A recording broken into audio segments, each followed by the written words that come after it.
يا فرعون يا كبير يا صغير. نعم يا اشطر كتكوت. بيقولوا الوصول لقلب الراجل معدته، وانا قررت النهارده اهتم بمعدتك لانك انت شكلك ما عادش بتحبني زي الاول. ايه ده فوسفور؟ جمبري مفتري. ده انا بعشق امي. تنزل تجيب لي حزمه كرفس لان انا رجلي وجعاني، لان زي ما انت عارف انا قصيره ومش طايله وريناش وتعبانه وحالي مهدوء. بس قلت يا بنتي وعادي. النبي اخويا ما اعرف، هظبط لك ساعه التمن 5 دقيقه على 9 دقايق تكون هنا، حسك عينك ودنك رجلك تتاخر.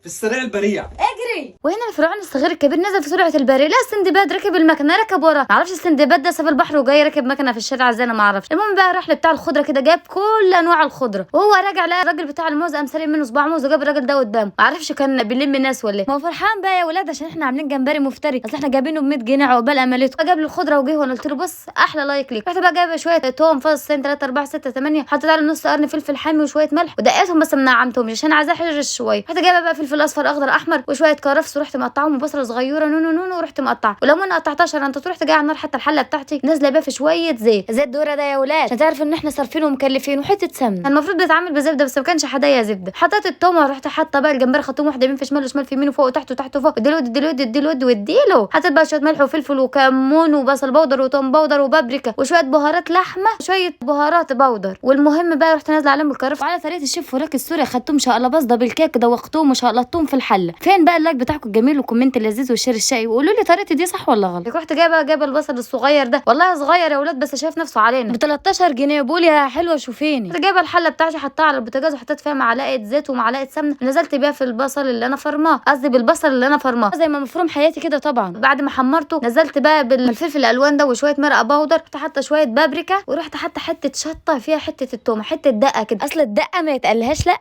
عشان تدي مذاق حلو للرز. رحت واخده بقى الرز 1 2 3 4 3 تفوان، رحت واخداه شقلباز هوبا دبل كيك، رحت مشقلطاه في الحله ورحت عاطيه تقليبه رخر وغطيت ورحت عاطيه نفس اللايك. قلت يا بت اللي يهمنا برضو ان احنا ندلع كرشين وانتوا عارفين ان ده شعارنا في الحياه. جبت بقى كده كام ليمونه من التلاجه غسلتهم وقشرتهم، دلوقتي مفيش حاجه في السوق ارخص من الليمون ده بجنيه ونص يا ولاد الصراحه يعني، مع انه مفيد وجميل بس رخيص مش مشكله، انا جت عليه ما بكره يغلى وكمان. فتحت على شويه ميه ساقعين بقى وشويه سكر، رحت ضرباهم من فوق لتحت وتحت لفوق لحد ما دوختهم، رحت مصفيهم وجايبه مكعبين تلج حطهم في الكوبايات ورحت نازله بالعصير. كان الاكل كله خلص واستوى. اصل الفسفور ما بيحبش غير الليمونات يا ولاد، ولا انت عندكم راي تاني؟ غرفه الرز كده وقلبها يا سلام. رحت حاطه الجمبري يا ولاد، ده مش جمبري ده لوحه فنيه، اعظم فنانين العالم ما يعرفوش يرسموها صحيح يا والله. تسلم ايديا وضفر عينيك. ما استاهلش منكم بقى لايك ولا ايه؟ اللايك بتاعك يا اختي بقى ما تنسيش. الا بعد ما غرفت الاكل وحطيته بصوا يا سلام والله كانت لوحه فنيه. عايز يتصور بس ده ما ينفعش يتاكل الصراحه لان قلبي الصغير لا يتحمل. بس للاسف الشديد ان انا ما بحبش شوربه الجمبري، عملتها بقى للفرعون الكبير الصغير عشان يلم عظمه يبقى عنده فوسفور. ما هو ده جوزي برده قرة عيني. ما تنسوش بقى لايك وكومنت وشير، تتمنوا لنا من قلبكم الخير. مع السلامه يا قطاقيس، سلام عليكم.